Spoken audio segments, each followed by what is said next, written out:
منتخبنا الوطني احمد الشناوي، برحب بيك والحمد لله على السلامه وطمنا عليك.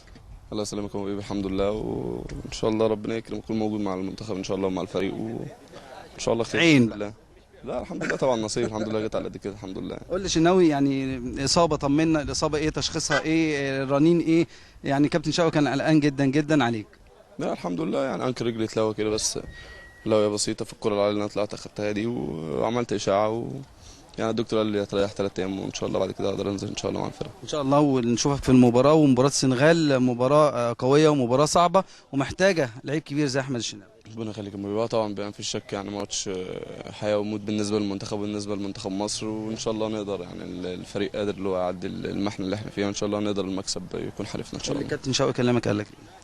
لا كان كابتن شوقي اطمن عليا طبعا، والحمد لله انا طمنته، وكان بيسأل يعني الاصابة جامدة ولا لا، بس الحمد لله طمنته يعني الحمد لله. سعيد بنظافه شباكك شناوي الفتره الاخيره؟ الحمد لله طبعا ما فيش شك، وان شاء الله تفضل كده على طول ان شاء الله. قول لي، مباراه السنغال مباراه صعبه فيها بقى يعني اختبار قوي جدا بالاخص لاحمد الشناوي. طبعا يعني فريق السنغال فريق قوي، فريق خاصة الماتش اللي فات فهيجي عايز يكسب، واحنا عايزين نكسب طبعا، لان ده عندنا الاربع ماتشات، من ماتشين بوتسوانا والماتشين دول ماتشين لازم كله مكسب، فان شاء الله اللي عايز يصعد افريقيا وهو اللي يكسب. ما تفكروش في ماتش تونس خالص. لا نفكر في الماتش ده الاول ان شاء الله نقدر نكسبه، عشان بعد كده ماتش تونس نفكر فيه ان شاء قول الله. لي المطلوب من الجمهور المصري او بتنادي الجمهور المصري في ايه في مباراه السنغال؟